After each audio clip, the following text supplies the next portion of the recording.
Усім прывітанне, з вами Зміцер Лукашук і як звычайна абмяркоўваем падзею Беларусі і за яе межамі. Абмяркоўваць мы падзеі гэтыя будзем як звычайна ў гэты дзень і ў гэты час нашай госцей, дацэнткай, кандыдаткай гістарычных навук, лідаркай аб'яднання наша справа у Координацыйнай радзе Розай Турарбекавай. Добрый дзень, спадарыня Роза. Добрый день, Дмитрий.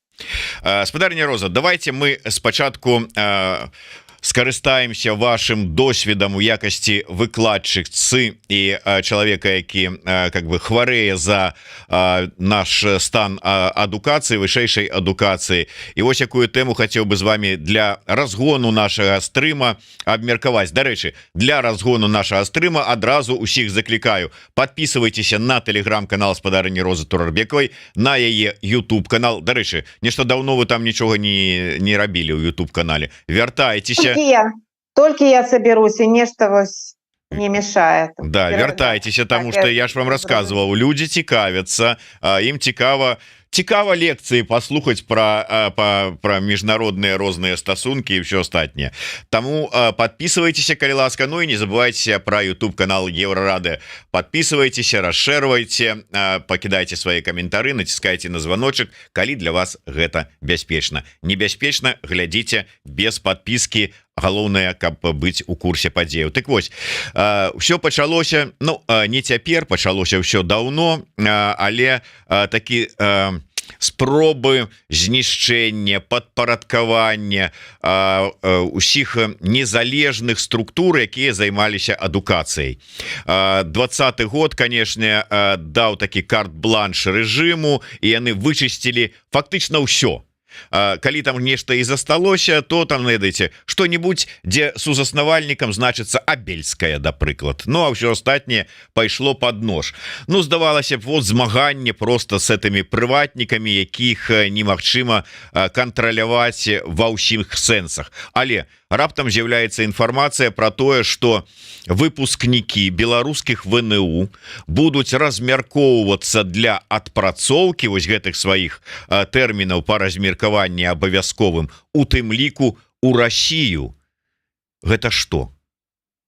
Я там не памятаю дакладна, гэта датычыцца выпускнікоў срэдных тэхнічных вучэбных, так? Ну і іх, да, найперш вот такія працоўныя спецыяльнасці. Працоўныя спецыяльнасці, таму што я не ўпэўнена ў тым, што гэта датычыцца выпускнікоў вышэйшай адукацыі. Мабыць, я не памятаю, там трэба дакладна прачытаць. Вось, ну што, я не ведаю, як гэта каментаваць, таму што я абураюся ўсім гэтым, таму як мы ведаем, што у Беларусі зараз дэфіцыт кадраў, недахоп. Гэта па-першае, па-другое, на якой падставе гэта можа здарыцца, таму што у нас усё ж таки розныя абразавательныя прасторы, адукацыйныя, прабачце, прасторы. І як это з пункту гледжання закона, я не зразумела. Таму я спасылаюсь на каментарий гэтага нашего вядомого эксперта по адукацыі Андрэя Лаўрухіна, а таксама я адмечу, што он з'яўляецца сябрам нашага спіса, і ён таксама дэлегат Координацыйнай рады ад нашай справы. Вось Андрей Лаўрухін таксама каментаваў гэта. Ну, гэта па-першае. Па-другое, я так зразумела, што гэта такая прыкмета создания ці нешта іншага единой адукацыйнай прасторы з Россией ў рамках саюзнай дзяржавы. Вось гэта з майго пункту гледжання дрэнна. Таму што, ну, гэта зразумела, што расійскі рынок, ён таксама мае больш перспектыў для працоўнай сілы. Но для мяне гэта вельмі дрэнны палітычны такі прызнак.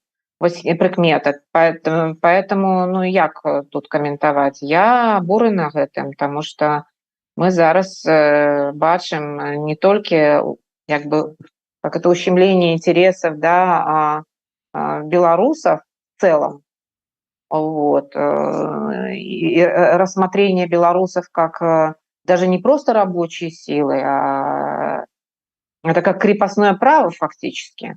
А ведь в России нет системы распределения, кстати говоря. Вот поэтому я не понимаю, на каких законных основаниях это будет проходить. Вообще, что это может значить?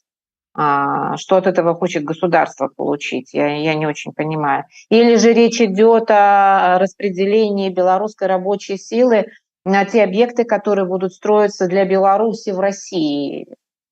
Ну, не знаю, не хапае як бы моего там воображения и фантазии, что бы это могло значить. Тем более, что у нас такой дефицит кадров внутри страны.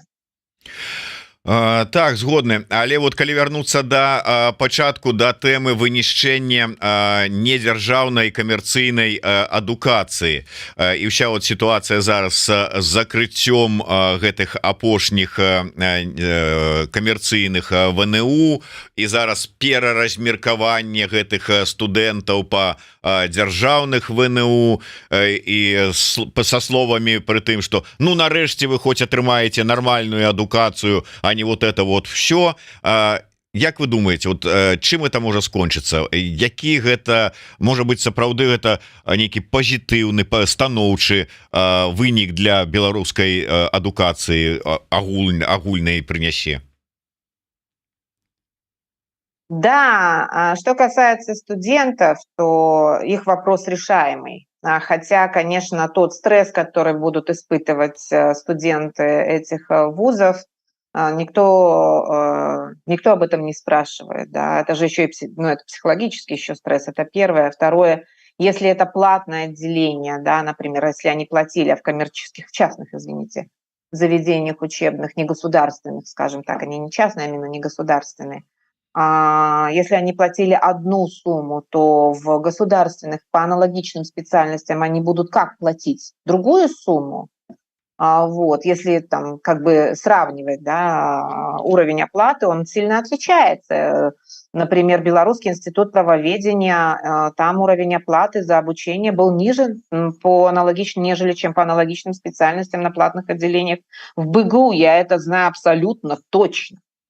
Вот, это первое. А второе, самое главное, то, что нигде не обсуждается. А что же будет с профессорско-преподавательским составом этих самых негосударственных учебных заведений? Что с ними-то будет? А их-то куда распределять? Я не уверена, что их примут на работу в те самые учебные заведения, тем более, что я некоторые детали знаю, но не могу, к сожалению, поделиться, чтобы не привлекать внимание к этим людям. Их не примут на работу в государственные вузы. Просто не примут. Ну як это казалі, калі там у 21 годзе асабліва там калі шмат беларусаў вот з'ехала, вымушана з'ехала, сказали, ну вот очистился белорусский организм от вот этого вот змагарского вируса, так и с системой вот выкладчицкой очистится от вот этих вот всех, которые тут, понимаете ли, недержавное им подавая выкладание, некий там приватный бизнес и все такое, нечего. Чистей там другая история, там другая история.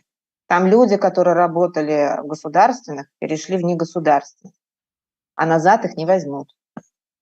Это первое. Второе, насчет очищений. Очищение продолжается.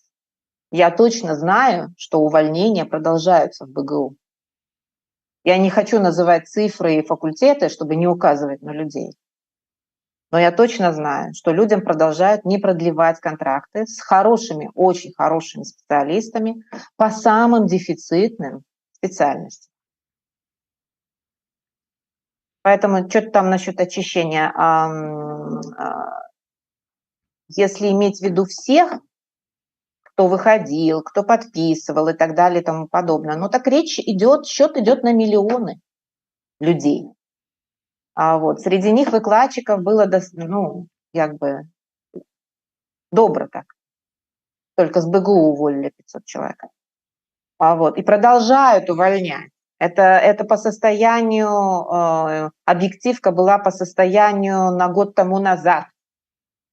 А я точно знаю, что вот наступило летнее время, сейчас не продлевают контракты, увольняют людей с очень хороших, нужных специальностей, очень хороших преподавателей, представителей профессорско-преподавательского состава. Я даже не буду указывать, какое у них там ученое звание, какие степени, чтобы не указывать на людей конкретно, но я абсолютно точно знаю, что сокращения продолжаются.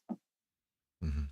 Вот, поэтому цель-то не образование, цель совсем другое. Цель совсем другая. Давайте звернемся да яшчэ одной тэмы, можа быть не сённяшняга дня, да тэмы сённяшняга дня мы яшчэ падыдзем, гэта про замежныя турпаездкі всяких там я не ведаю там высокіх асоб, і ў дадзеным выпадку нават што дзіўна не про Ціхановскую будзе размова, але тым не менш давайте пакуль паговорым про сітуацыю с грамадзянінам Германії, якому прысудзілі смяротнае пакаранне Рыку Крыгеру, маецца на ўвазе.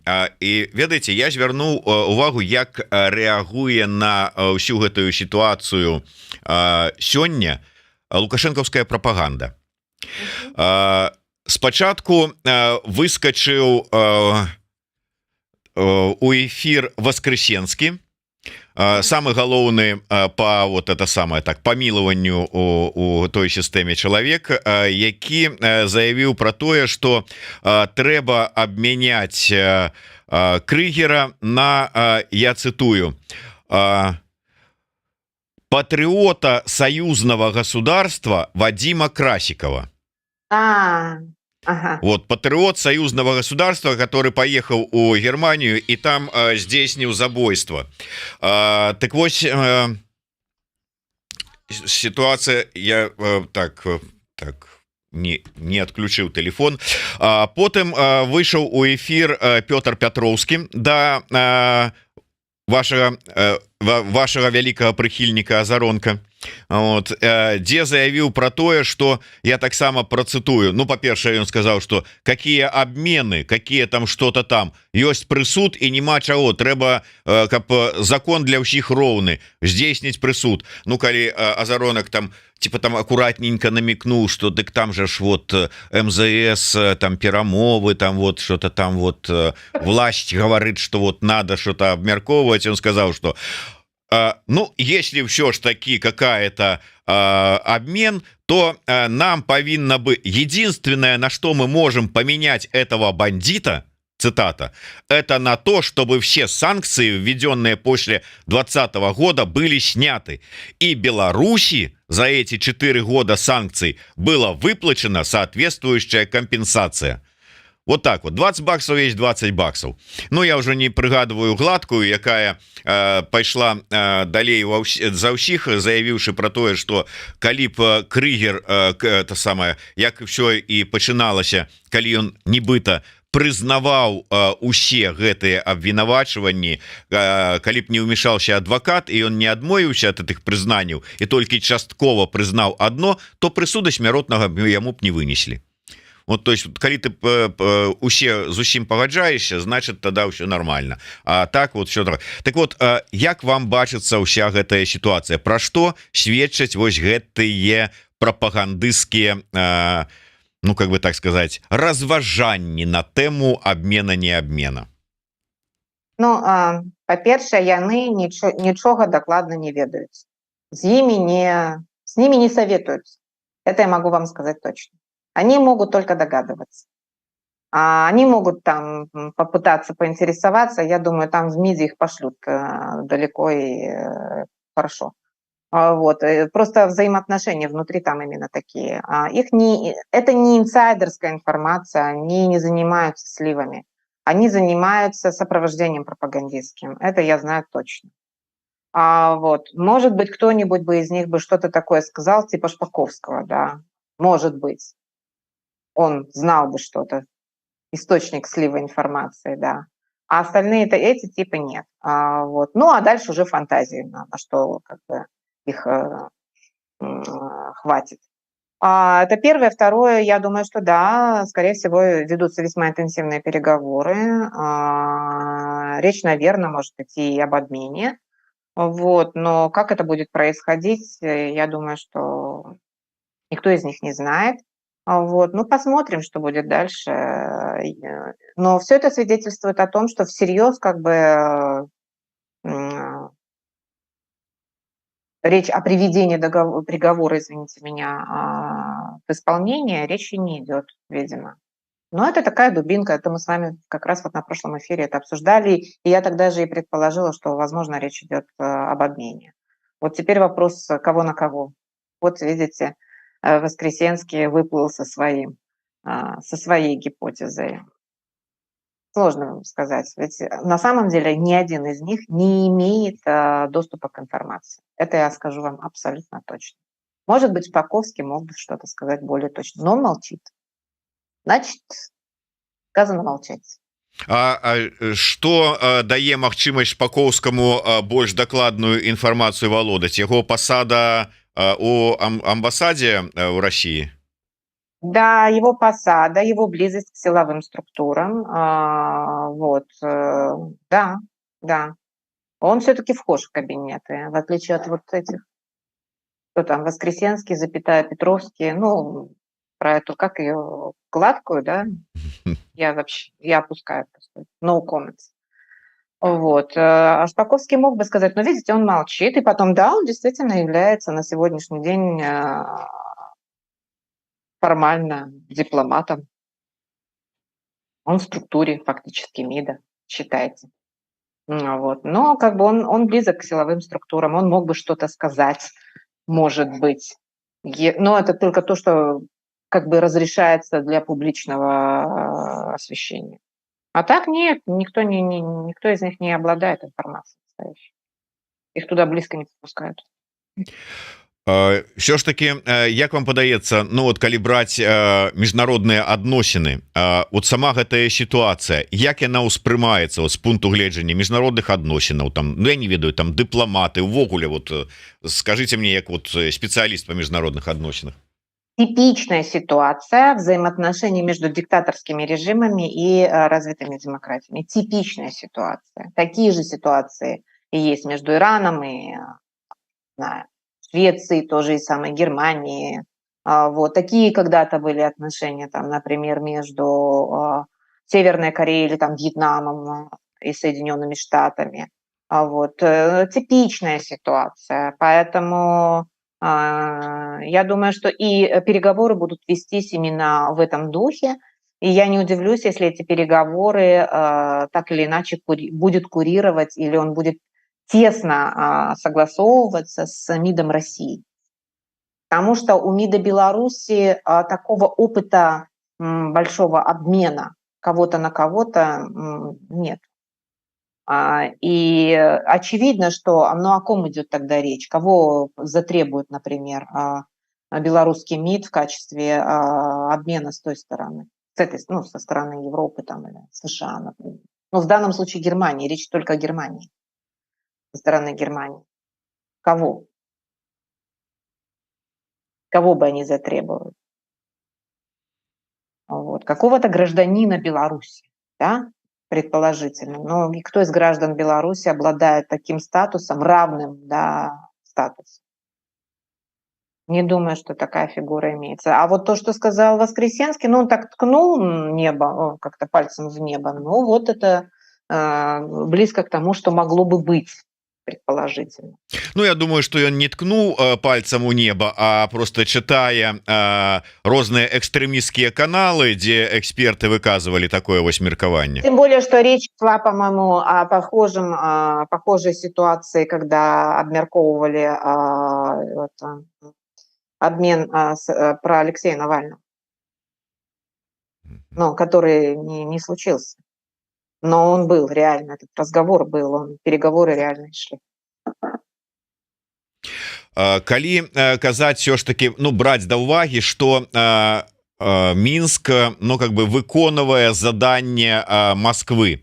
И то есть вот Москва не хотела сама, там, не там своими руками и так далее. Но выгоды Москвы от гэтай всей ситуации відавочныя. А у якой ситуации по выніку застанецца и апынецца Минске Лукашенко? Ну, выслужиться перед Москвой, смягчить какие-то противоречия, которые очевидны. Они есть, эти противоречия. Иначе бы Лукашенко не полетел бы там, 3 дня бы не ходил бы вокруг да около с явной болью в ноге или где-то там еще. Я думаю, что вызывали его на разговор конкретный. Ну, даже хотя бы в этом смысле. Такая игра политическая. Ну вось вы самі і падышлі да гэтай тэмы турызма і ці не выглядае так, что то есть вот сказаць, что гэта турызм такі быў на Валаам не выпадае, асабліва з улікам вот ваших словаў про тое, что хадзіў кругами, мэты нейкія пераследаваў. Але як вы думаете, что стало прычынай того, что некалькі дзён ніякай конкретной інфармацыі про тое, что ж там гаварылася, якія тэмы абмяркоўваліся, якія дамоўленасці былі дасягнутыя, не было. Нават Лукашенко ж любіць пахваліцца. Нават калі гэта можа быць трэба было бы памаўчаць, выходзіць там на сустрэчу да якіх-нибудь там даярак і как же ж надо ж пра міжнародныя адносіны і поспехі расказаць ім, вываливая інфармацыю. А тут маўчок. Чаму? Вот что стало нагодой? Это нормально в принципе? Ну, вызвали на ковер. Неприятный разговор. Как-то там сегодня... Он все-таки проговорился, на самом деле, я имею в виду Лукашенко, когда он сказал, что отторжения нет. Значит, оно было. Значит, проблемы были. Значит, он поехал туда эти проблемы решать. Или его вызвали, чтобы сказать ему, что эти проблемы есть, и их надо решать. Это первое. Второе, даже я бы сказала, толика информации, которая сегодня была выдана Лукашенко на совещании по международным вопросам, свидетельствует о том, что как бы вот эти все спорные моменты, которые там были обозначены, они очень серьезные на самом деле. И они существенные, я бы сказала так. Но помимо давно уже как бы набивших оскомину, но тем не менее, да, цен на газ, и еще каких-то там проблем экономического двусторонних взаимоотношений. Ну, извините, цен на газ, цена на нефть – это не праздный вопрос вообще на самом деле. То есть это к вопросу о том, что рынок нефти, газа, электроэнергии, он не создан. И один из самых ключевых, важных так называемых национальных экономических интересов белорусской стороны в союзном государстве, он не реализуется. Но это как бы к бабке не ходи. Я мониторингом занималась, реализацией дорожных карт. Когда я посмотрела, что там во втором этапе, в общем, примерно мне теперь понятно. Авось поныне там. Но что касается вопросов безопасности, это было интересно. Насколько известно журналистам, насколько известно по их заявлениям, я имею в виду Путина и Лукашенко, в этом году должен был быть подписан договор о безопасности, о гарантиях безопасности. Но это не тот договор, который нужен Лукашенко, это точно. Но если хотите подробно, я могу сказать дальше. Да, конечно. Просто цікава, гарантыі бяспекі каму, якія? Лукашенко яшчэ нейкія дадатковыя гарантыі бяспекі? Ці яны там прадумваюць гарантыі бяспекі, як прыбіцца да Украіны там да этого пытання? Нет, не это. Сейчас у меня есть по этому поводу гипотеза. Это именно гипотеза, это спекуляция, это недостоверная информация и даже как бы там близко. Но у меня есть такое отшубание. В чем оно заключается? Вы же знаете, что в принципе, например, я являюсь специалистом по постсоветскому пространству, Ближнему Среднему Востоку. И все, что я вижу, да, я все время сравниваю с тем, что именно на этом пространстве происходит. Да? Сейчас любят говорить Евразия, да. Я не люблю так. Я постсоветская простора и Ближний Средний Восток. Вот, так вот, с моей точки зрения, договор о гарантиях безопасности, он похож на тот договор, который, или вернее, он мне напоминает, я не видела текста, но вот по названию мне не нравится он. По названию он мне напоминает один очень нехороший случай. Это случай подписания похожего, по названию похожего договора между Советским Союзом и Афганистаном накануне вторжения советских войск в Афганистан. Это было, по-моему, там в 78-м, наверное, году, может, чуть-чуть раньше. И суть этого договора заключалась в том, что Советский Союз выступал гарантом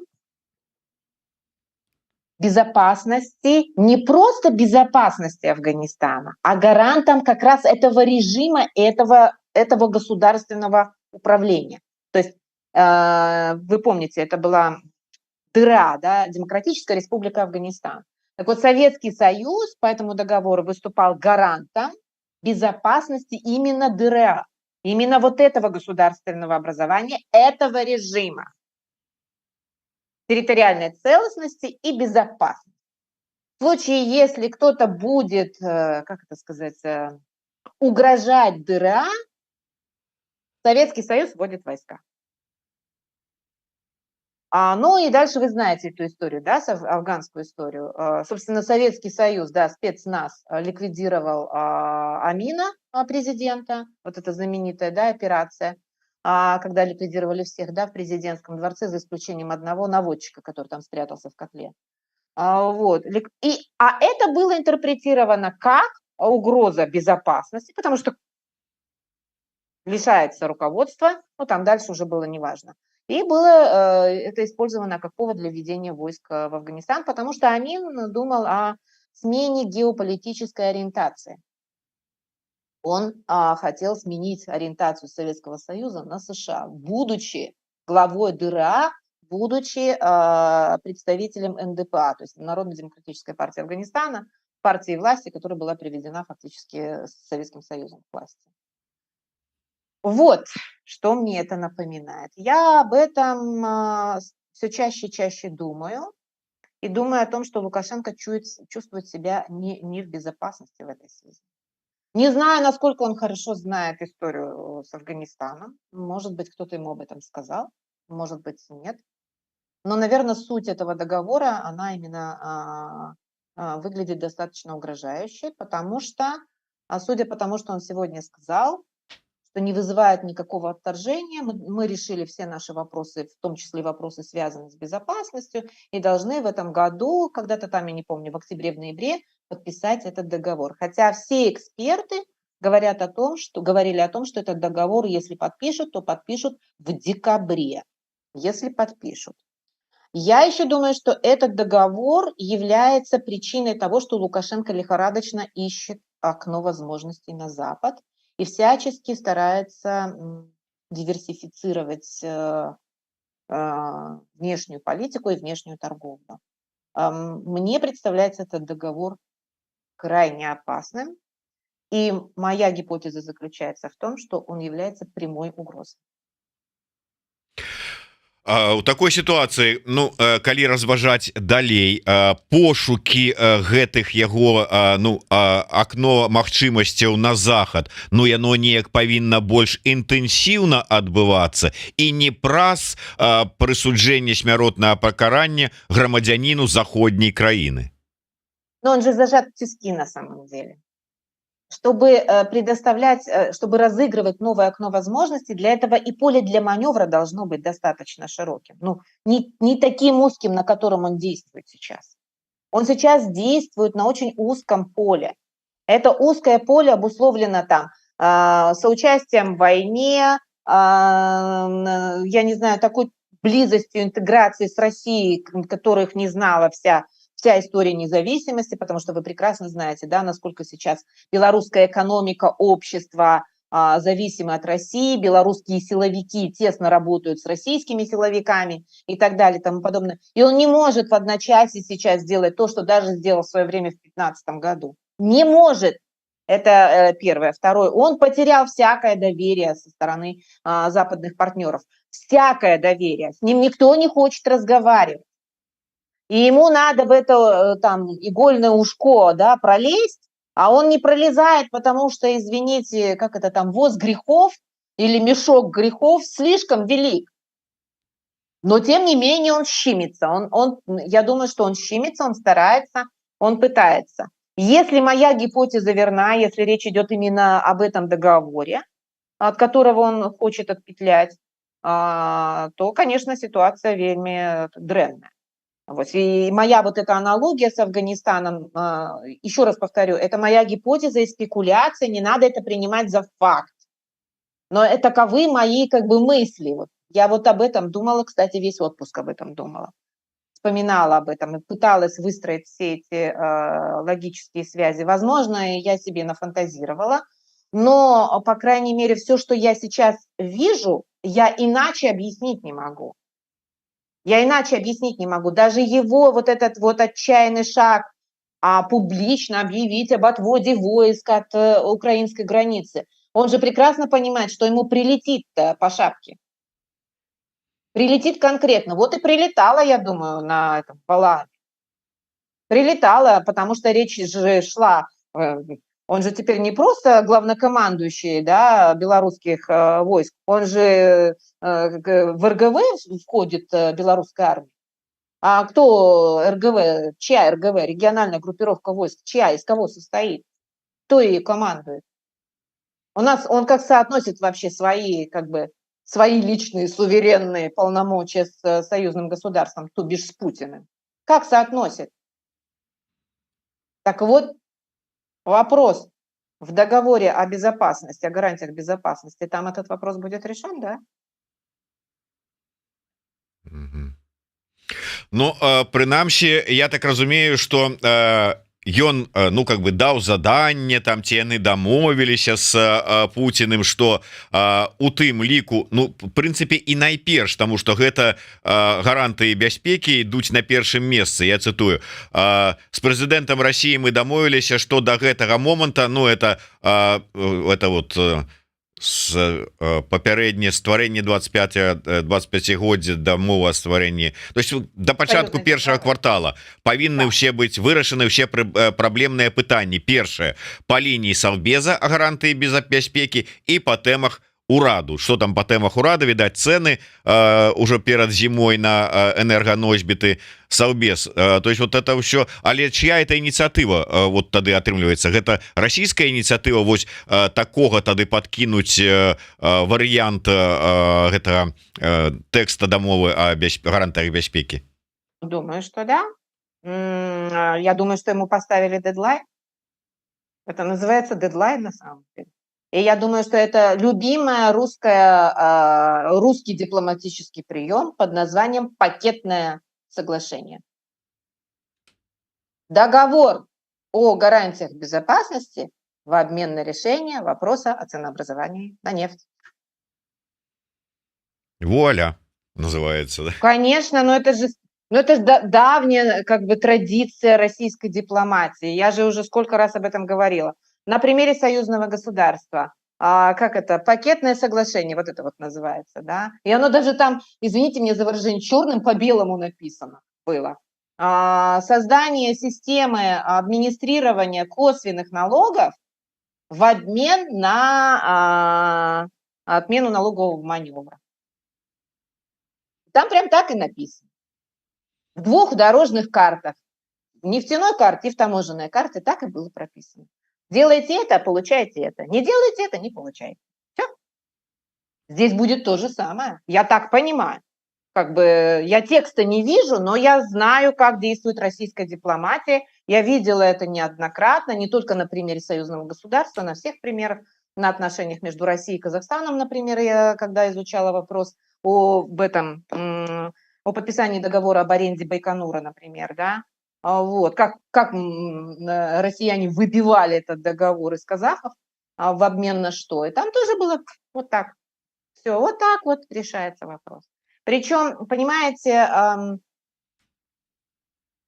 это всегда носит очень серьезный политический и империалистичный подтекст. Всегда в отношениях с Россией. Это в отличие от отношений, например, с Европейским Союзом и даже с Соединенными Штатами. Там это не так. Это называется обусловленность. Там нет такой жесткой обусловленности. Вот, и она далеко не всегда бывает политическая.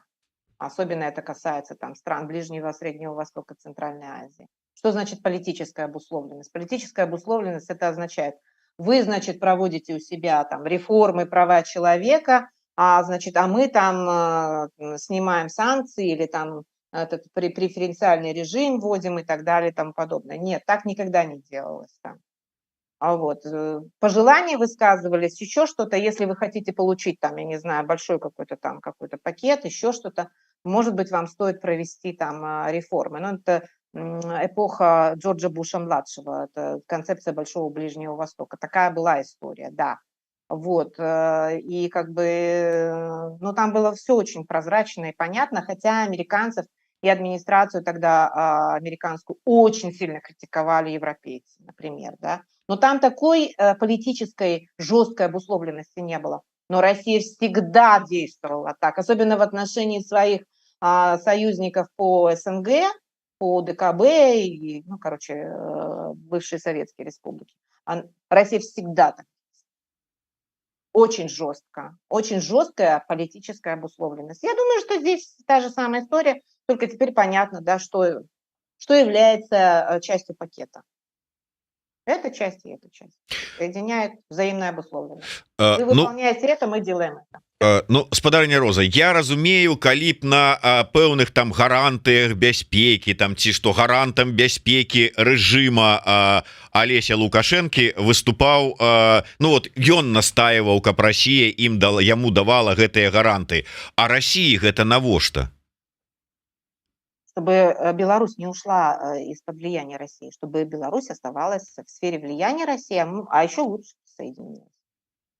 То есть теперь как бы Россия хочет диктовать, кто будет править Беларусью. Кот ли Лукашенко?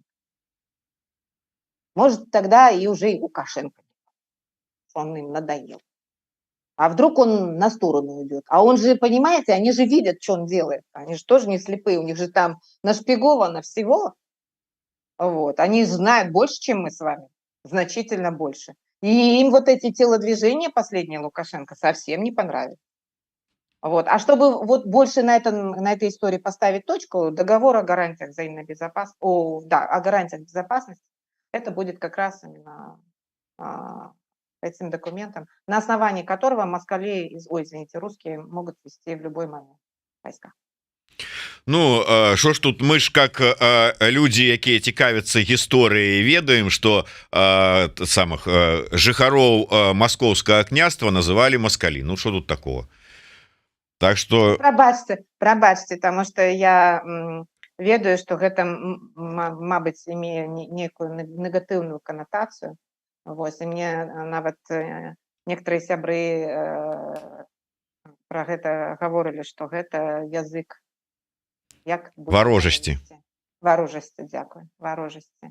Вось, так что мы это самое их образили чувство верующих в великую Россию.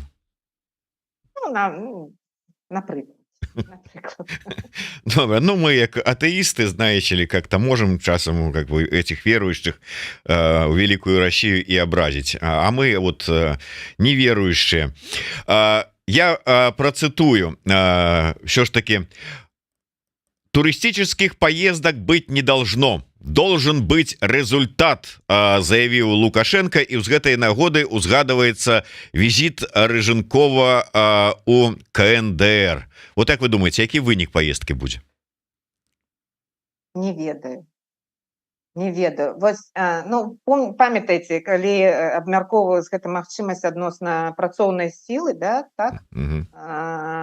Северные корейцы приедут и будут как бы там заполнять собой вот этот дефицит, да, рабочей силы в Беларуси. Это с одной стороны. А с другой стороны, значит, другой рукой подписываем вот это вот распределение в Россию.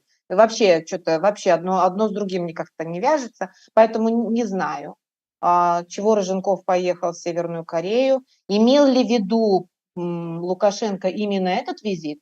Или он имел в виду, например, визит Качановой в Китай. Вот. Или он вообще, ему надо было, как это сказать, выразить свое недовольство тем, что внешняя политика на самом деле не приносит результаты. Но это мы с вами сколько раз обсуждали, что все эти визиты, вся эта помпа, а за этой помпой цифры-то какие стоят? Цифры-то смехотворные, да? Вот, но мы-то с вами как бы саркастично это обсуждаем, а ему-то это не смешно вовсе. Вот, это первое. Второе, это не просто эмоциональный выпад. Я думаю, что эта критика связана с разочарованием в том, что нет компенсации и нет диверсификации реальной, диверсификации внешней торговли. И я думаю, что идет еще и помимо того, еще и идет сокращение внешней торговли не в российских направлениях, не по российскому направлению. По российскому направлению вроде тоже, но как бы я вот просто читала пару таких вот информаций, связанных именно с сокращением, например, возможным сокращением не объемов торговли, а прибыли от продажи, например, калия на китайском рынке. Это все же, ну, он же все это видит, и они ему должны положить на стол, потому что это вопрос номер один, все, что связано, там, я не знаю, с нашими основными статьями экспорта, это он должен держать руку на пульсе. Это вопрос его власти, в конце концов. Я думаю, что новости, информация нехорошая. Вот он, а тут еще и вызвали на ковер, на валаамский ковер. Вот, и сказали пару ласковых, там, сколько, 3 дня говорили, в общем, там, и поделиться нечем. Видимо, хорошим бы поделились, плохим не делятся. Вот, поэтому я думаю, что все это было вполне логично, что он их созвал, совещание это провел, критику свою в адрес своих чиновников высказал, в свой же адрес он не может сказать критику. Вот. Что я могу сказать? Я с вами согласна, Александр Григорьевич. Абсолютно верные замечания. Наконец. Ну от глядзіце, па-першае, як так добра пажартаваў наш агульны знаёмы Евген Магда, на Валаам Лукашенко вазілі, каб ён там святасці набраўся. Так что вот как бы все нормально. 2 дні набіраўся святасці, сейчас вот проверим, может выйдет, з'явится на экранах, а там вот сияние исходит там. Скажет, я ухожу. Не, ну не до такой степени. Это надо было в Мекку ехать, а не на Валаам.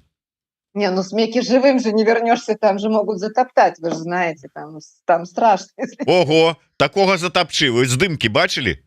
Ну, и не таких-то, извините. Но там же жарко, и как бы вогуле, кто ж там тебя будет таскать на себе? Никто не будет, там все очень тяжело на самом деле. Там своими надо пройтись ножками. Вот, и при такой жаре.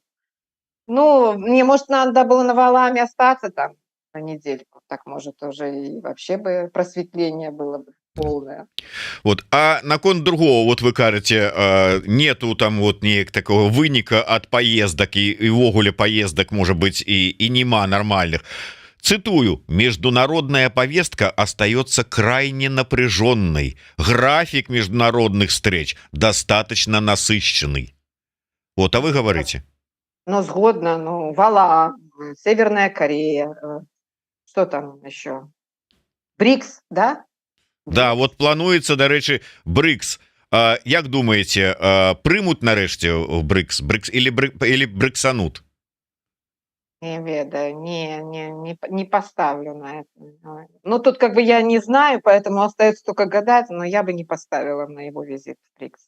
Не думаю, что он должен продемонстрировать серьезные успехи в решении пограничного кризиса с Польшей для того, чтобы Китай лоббировал, вернее, пригласил. Это же все с высочайшего позволения Пекина на самом деле делается. Ну, в ШОС же с высочайшего позволения взяли.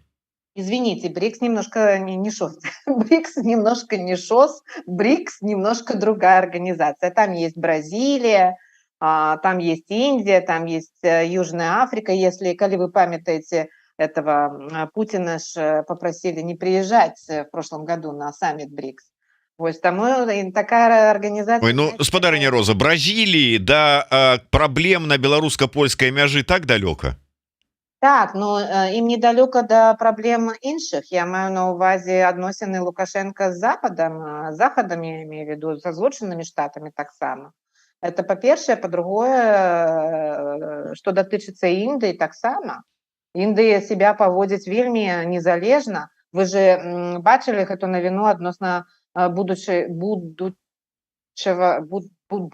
да, як будзе Будучага. беларус будучага візіту індзійскага прэм'ера да Украіны.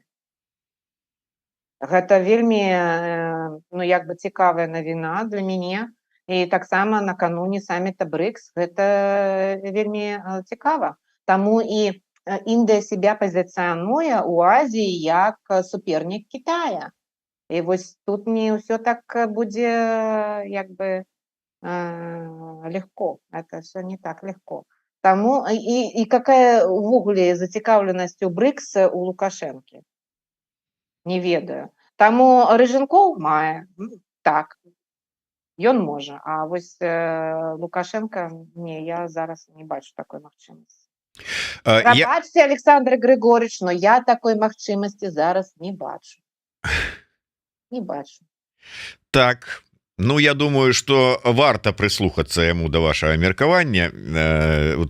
Таму і ў заняпадзе таким вот уся гэты высеты накірунак, што не слухаюць сапраўдных экспертаў, а усяческую драбедзень, что там сабралася. Дарэчы, закрываючы гэтую тэму Валаама і вяртаючыся да тэмы прапаганды, з'явіліся здымкі, якія былі распаўсюджаны фотографамі Пула расійскага, Сытар ТАСС, дзе как бы дзяды, асабліва вось гэты вот который Рыгорович, быў ну вельмі таким нерэпрэзентабельным, как бы показаны ракурсе. Тут табе і палка з галавы тарчыць, і ва ўсе бакі ён як 3 Пуціна ці 4 нават.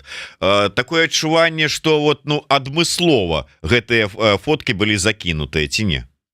Адмыслова. Таму што гэта ну ўсё ж таки афіцыйныя, да, фотаздымкі, яны не з'яўляюцца як бы, это не папарацы. Вось там наўрад на Валааме былі папарацы. Вось это афіцыйныя фотаздымкі. Так, и это, так, я думаю, что это да, что это абсолютно сознательно делается, такое унижение, да, Лукашенко, и специально, чтобы зацепить. Очень, как бы, типично тоже, такой типичный подход. Вот, ну и не подчеркивает, что он слаб физически, что у него есть проблемы со здоровьем. Они прямо специально это делают, вот прямо чтобы видно было, не ему было видно, а чтобы было видно и российским читателям, и белорусским читателям. Ведь же в Беларуси российские-то СМИ не запрещены, вот, и они могут оценить как бы воочию, даже не через наши с вами экстремистские издания, а именно через российские издания, что он действительно слаб, и то, о чем мы с вами говорили на прошлом стриме, относительно его слабости, да, вот такую, вот они, как это, подогнали нам пару фотоснимков, которые подтверждают слова относительно слабости Лукашенко, тем самым внушая неуверенность, естественно. В том числе и в окружении Лукашенко. Вот тут вот і найперш там мы-то, ну там просто гледачы, тыя, хто бачыць там шараговыя там беларусы, расіяне там ці яшчэ хто паглядзяць на здымкі, ну посмяюцца, ну скажут, ну шо, ну час не шкадуе нікога. А чыноўнікі, а вот атачэнне, вот якая іх рэакцыя на такія здымкі можа быць? Даже не реакция, я думаю, что реакция понятная, а мысли. Они же должны думать о своем будущем, о том, что будет дальше и после, и сколько времени осталось рассчитывать. Потому что, ну, система в такой авторитарной, диктаторской, уже фактически тоталитарной, да, не стране, а системе именно. Система это как бы имеет свой срок, равный жизни этого автора этой системы. соответственно, они должны себе как бы программировать свою карьеру соответствующим образом, задумываться, что делать, как действовать, куда свои силы направлять, во что их инвестировать и так далее и тому подобное. Вот, поэтому я думаю, что многие из чиновников думают о своем выражении лояльности уже не только Лукашенко, может быть, российским властям, к сожалению. Да, і Ну тут вот мы в данном вяртаемся случае, к сожалению, потому что речь идет, конечно, о том, что, может, перед ними ставит вопрос о будущем, новом хозяине. И этот новый хозяин может быть вовсе не из белорусской среды. Вот. І тут мы вяртаемся до тэмы так званого проекта дамовы, там ці як яна будзе называцца, аб гарантыях бяспекі, да, і чыноўнікі задумваюцца такі, що ж там каму што хто будзе гарантаваць, і у выпадку падпісання, калі вы от пагаджацца з вами і ў канспіралагічным сэнсе думаць пра афганскія паралелі, як доўга чакаць штурма дворца Александра. Так, самое главное, что после? А нам-то что? А с нами-то что? Я не думаю, чтобы их интересовало, что там будет в этой администрации. Что там в этой администрации будет касаться только тех, кто в эту администрацию входит. А большая армия чиновников, которые как бы и в огуле туда не ходят. А вот они для себя должны делать умозаключение, задаваться вопросом, с нами-то что будет? Нам-то как быть? Вот, я думаю, что, эти снимки, да, они были абсолютно как бы сознательны. Хотелось бы кампания против Лукашенко фактически. З гэтай нагоды хацелася б яшчэ одну вот закрануць цікавы паварот зрабіць. Давід Палітыка пытаецца, нейкія фігуры з'яўляюцца, а нейкія задвигаюцца зараз у гэтым кантэксце. Якія думкі гаспадарыні Розы, куды падзяваўся такі медыйны некалі Карпенков? Ну, я не ведаю, ці сочыце вы за Карпенковым і куды ён там з'яўляўся, не з'яўляўся, але вот сапраўды, можа там по расстановках, дыспазіцыях і як дзе на кадры, у якім кутку стаіць той ці іншы персонаж, ці можна зрабіць высновы, што адбываецца в этом королевском дворцы, скажем, той же самой любимой вашей женщиной. Я жартую, конечно, но вы периодично так как бы лёсам одной из таких вядучых жанчынаў беларускай умоўна палітыкі постоянно там сочыце за ёй. Вы маете на увазе Качанову? Качанову, да, конечно. Вот. Я думаю, ее задвигают, насамрэч ее задвигают. Вот. Но как бы она занимает официальное положение и позицию ту, которая, которая соответствует ее положению в иерархии, формальной иерархии. Но есть формальная иерархия, а есть иерархия неформальная. И вот когда когда-то давным-давно меня в свое время просвещали, кто на самом деле самый главный человек в Беларуси после Лукашенко. Это тот, который имеет доступ к телу ежедневно, свободно. Вот. В этой связи надо задаваться вопросом, кто из них. А по всей вероятности, Качанова уже не имеет ежедневного свободного доступа до Лукашенко, потому что для этого есть администрация президента. Но он не непосредственно глава администрации президента, а тот человек, который каждый день ему докладывает, да, вот, например, как то в свое время это была Эйсмонт, да. Сейчас Эйсмонт, есть, но ее вот так вот не видно тоже. Хочу отметить. И, конечно, речь идет о Наталье Петкевич, аппаратный вес которой на наших с вами глазах сейчас фактически возрастает. Это первое. Второе, что касается этого Карпенкова, да, вот, я не слежу за его судьбой, но я могу точно сказать, самая главная фигура, которая должна оставаться постоянной, которой Лукашенко должен доверять, кроме главы своей той самой охраны, да, вот, кстати говоря, один еще из самых влиятельных людей, который, как правило, публично не светится, это глава личной охраны президента. Вот по-настоящему влиятельный тоже человек. Это министр внутренних дел. А как вы знаете, министр внутренних дел никуда не девался, это все тот же самый Кубраков, никуда не делся.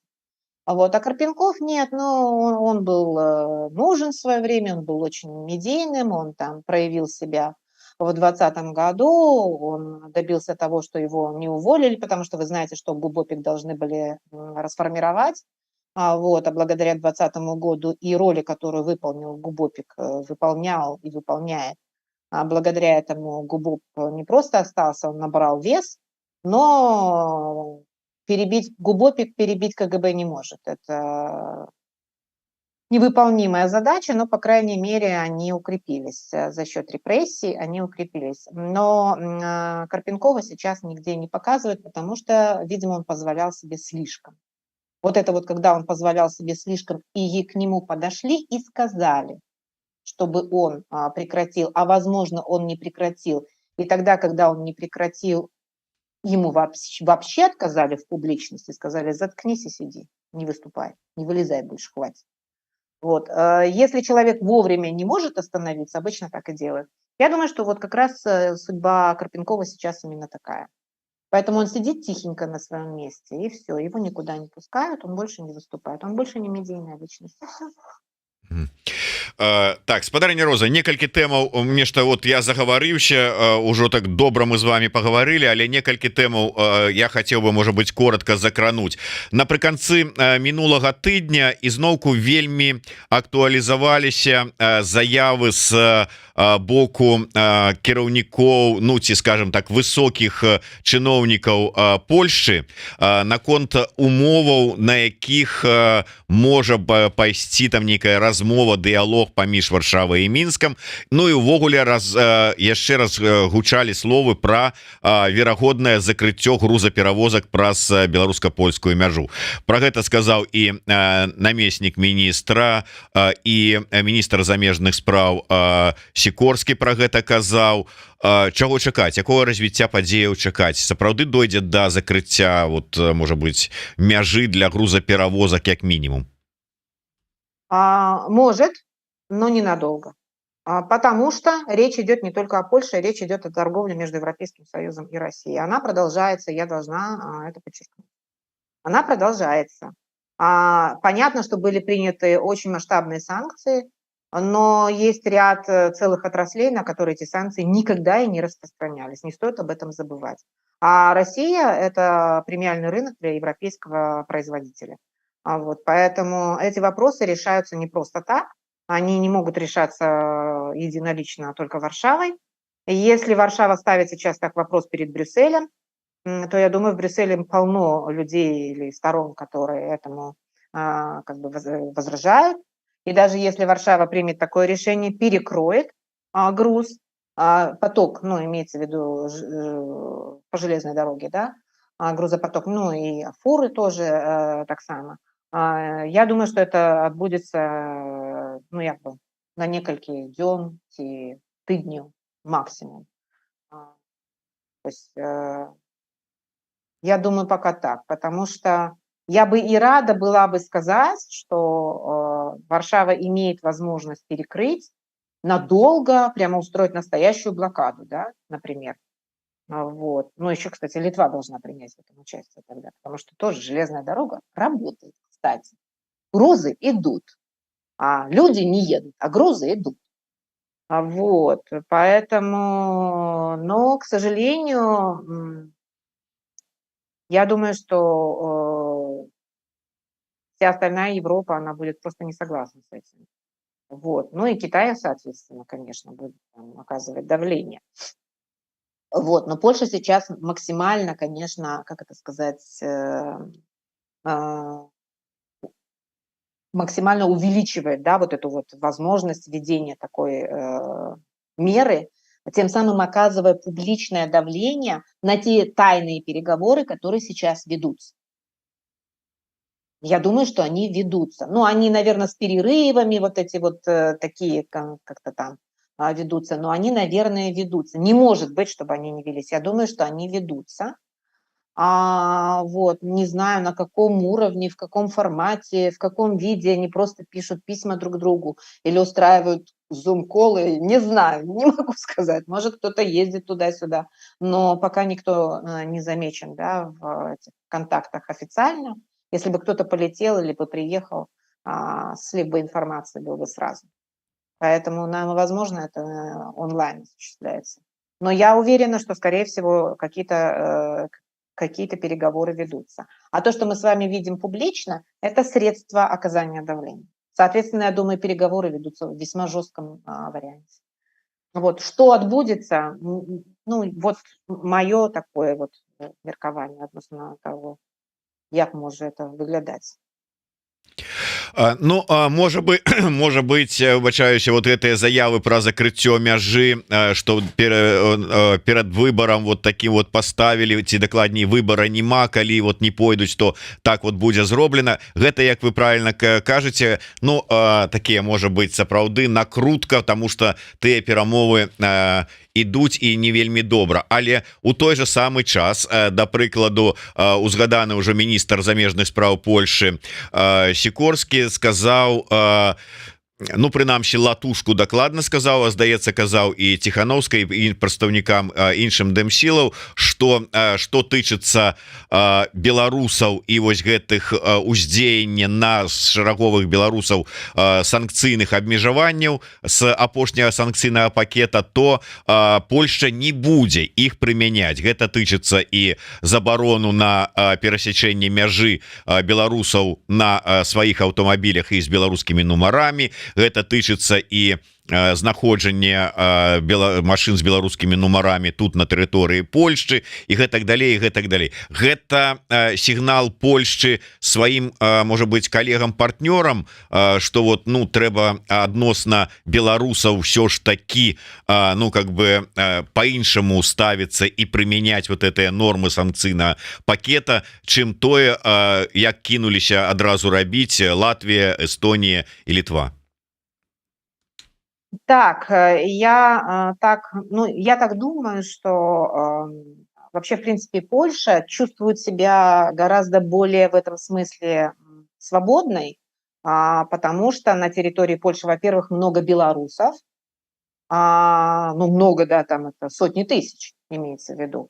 Во-вторых, что в Польшу продолжают ехать учиться, работать и так далее и тому подобное. А как известно, ну, Польша большая страна, большая держава, я имею в виду, по сравнению, например, с Литвой, да, и как бы и с Белоруссией тоже. Вот. И они перед собой ставят весьма амбициозные цели и задачи. У них такая достаточно амбициозная стратегия. И одна из главных, мне кажется, один из главных плюсов в пользу того, что не надо делать так в отношении белорусов, это решение демографической проблемы в Польше. Потому что все-таки, как ни крути, несмотря на то, что страна достаточно там с развитыми, да, традиционными ценностями, о чем свидетельствует голосование за ПиS, мы все знаем, что поляки народ религиозный, ходят в костелы, вот в принципе вот эта христианская, да, очень, так скажем, сильно выраженная жизнь. Несмотря на это, в Польше серьезные проблемы с демографией. Это же не только характерно там, для Беларуси, для Литвы, вообще очень сложная проблема. Но и для Польши так само. А Польша все-таки страна достаточно большая, экономика развивающаяся, такая, темпы такие серьезные. И для этой всей энергии нужны свежие силы. Молодые люди, создающие семьи, дети. То есть это все повышает как бы устойчивость, да, общества. И в этом отношении белорусы, ну, лучше белорусы, наверное, чем там кто-то другой, да, я имею в виду из эмигрантских групп. Вот. Ну, я не про украинцев сейчас говорю, например. Для поляков как бы это решение проблемы, причем, ну, такое хорошее решение проблемы. Я об этом и писала неоднократно, что белорусы приезжают, учатся, работают, платят налоги, быстро учат польский язык и быстро интегрируются в польское общество. Где вы таких иммигрантов найдете? Прямо, знаете, извините меня, подарок, а не иммигрант какой-то. Есть у меня примеры, может быть, даже на собственном опыте могу сказать. Вот. В основном молодые, энергичные, предприимчивые, создают семьи с детьми или уже дети рождаются в новом как бы. И главное, что мы все выражаем благодарность польскому государству, польскому обществу за то, что они нас, там, скажем, принимают, за то, что мы можем интегрироваться, за то, что можем работать, учиться, платить налоги и всячески как бы подтрымливать, да, Польшу, в том числе в ее внешней политике. Вот, потому что бежали-то белорусы с определенной политической, да, повесткой. Те, кто без определенной политической повесткой, те, что с определенной политической повесткой, они их вычисляют, как говорится. Вот, и что это народ сознательный в первую очередь и энергичный. Это хорошее вливание в польское общество. Это, на жаль, плохо для белорусского общества в Беларуси, но это большой плюс для польского общества. Они могут себе это позволить. И при этом не задаваться вопросами безопасности, как Литва. Ну да, все ж таки пытанне бяспекі прасцей вырашаць у Польшы, то і службы дастаткова моцныя адпаведныя і гэтак далей. Але вот прыклад Польши стане ўсё ж таки, ну я не ведаю, аргументам у перамовах дэмсілаў з кіраўніцтвам іншых краінаў по гэтых пытаннях. Может быть, частично то, о чем писал Франк Печорка в своей последней публикации в Фейсбуке, не уделяя сейчас этому внимания. Может быть, будут какие-то исключения, но судя по тональности, я думаю, что не принципиально этот вопрос можно изменить. Принципиально этот вопрос, это решение уже навряд ли можно изменить. Если, конечно, что-то не произойдет, что заставит изменить это мнение. Литовцы, латыши и эстонцы, ну я могу на примере просто Литвы говорить, они шли к этому мнению долго и целенаправленно. Вот еще у нас выборы будут, я имею в виду в Литве. Вот. А как вы знаете, вопросы секьюритизации во время политического сезона, они максимально поднимаются. Ну и на завершение по нашей традиции координацыйная рада. Что там адбываецца? Я разумею, что вы там былі ў кароткім адпачынку, але ўсё адно думалі не толькі про гарантыі бяспекі, але і про тое, что адбываецца у дэмсілах у координацыйнай радзе. Так что ж там адбываецца? Скрануўся працэс ўсё ж таки там з мёртвай кропкі, пачалі працаваць, пачаліся нейкія ўсё ж таки, я не ведаю, пазітыўныя зрухі ці што, вот як вы ацэньваеце? Нет, но всегда будет происходить что-то положительное. Мы, конечно, просто привыкли концентрировать свое внимание на том, что вызывает раздражение. Вот. Ну, что я хочу сказать. Нельзя, не знаю, как это оценивать, положительно или нет, но стабильность определенная достигается. Вот. У нас есть теперь спикеры, вице-спикеры, у нас есть теперь секретарь, все тот же самый. А вот сейчас создаются комиссии, насколько я знаю, как бы этот процесс идет.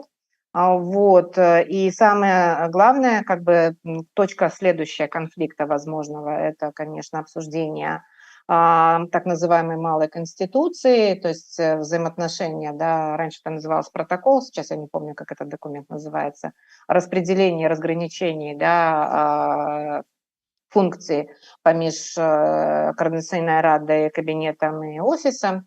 Вот это там, где, наверное, будут сосредоточены самые жаркие споры. Координаційна рада, як ви ведаєте, зараз рихтується до конференції «Новая Беларусь». Вот на ее будут там от ім'я Координаційної ради выступать новые как бы персоны. Я маю на увазі Анжеліку Мельникову, яшчэ хто там будзе. Вось. І, ну, зразумела, другие делегаты Координаційної рады. И там будут обмяркоўваць разные там як бы пытанні адносно того, як рухацца далей, будет ли такая жаркая дискуссия адносно стратегічнай платформы, я не ведаю. Вот, я сама буду как это принимать участие. Брать удел. брать удел у второй панели, присвеченной якраз больше Европы для белорусов 2025. Ну, як насмешка иногда звучит, да, назва панели. Но ўсё ж таки трэба нейкі пазітыўны як бы падтрымліваць матыў. Вось я там буду таксама выступаць. Вось мы рыхтуемся да гэтай канферэнцыі. Гэта наша наступная крупная так палітычная падзея, у якой будуць прынимаць удзел чальцы, прабачце, дэлегаты Координацыйнай рады. Вось і яны там представят прэзентуюць сваё бачанне, сваё видение наконт будучыні. Вось, ну, очень обтекаемо, простите, сказать нечего. Вот. Но я думаю, что поводов для новых наших с вами дискуссий относительно Координационного совета будет очень много еще. Все впереди. Я маю на увазе якраз вось гэтае абмяркоўванне малой конституции, ну так называемой малой конституции, как-то разделение функционала паміж тремя палітычнымі акторами. Вось, ну, вось і побачым, тому что именно вось гэты тэкст, вернее, гэты документ, які будзе праймацца, які абмяркоўваецца, вось ён будзе такой подставой для дыскусій і для нейкіх там вынікаў, у тым ліку у медіа. Ну что ж, як бы интригуя нас спадарыня Роза, ну и мемно закончим в эту тему, будет очень интересно, да? Дякую вялікі. Саша піша: дзякуй спадарыне Розе за мову, таксама далучаюся. Дзякуй спадарыне Розе і за... Я імкнуся, падтрымлівайце, калі ласка, со мной ніколі ніхто вокруг меня не размаўляе по-беларуску, поэтому я прошу даже моих учеников, студентов, калі мы с ними нешта абмяркоўваем, каб яны таксама гаворылі со мной на беларускай мове, потому что мне трэба практыкавацца, а все время няма часу, якія іншыя там справы і гэтак далей. Вось дзякуй вялікі за цярпенне, за цярпенне адносна маёй мовы. Ну, тут же самое галоўнае імкненне. Я заўсёды про гэта і казаў, трэба падтрымліваць імкненне, а не становіцца тут нейкім таким моўным губазікам і крычаць, что тут і гэтак далей. Ладно, я намекну аднаму чалавеку, называется ён Павел Церашкович, каб ён часцей з вами гаварыў по-беларуску. Часцей гаварыў. Да, каб ён часцей гаварыў увогуле, да? А лепш яшчэ і а калі по-беларуску яшчэ? Гэта не праблема, як бы часцей гаварыў. Добра. Так, спадар Павел, вы намёк наш са спадарыняй Розай зразумелі, я думаю. Дзякуй вялікі. Роза Турарбекова, Зміцер Лукашук, слухайце, глядзіце, подписывайтеся, далучайце, будьте асцярожныя і жыве Беларусь. Жыве вечна.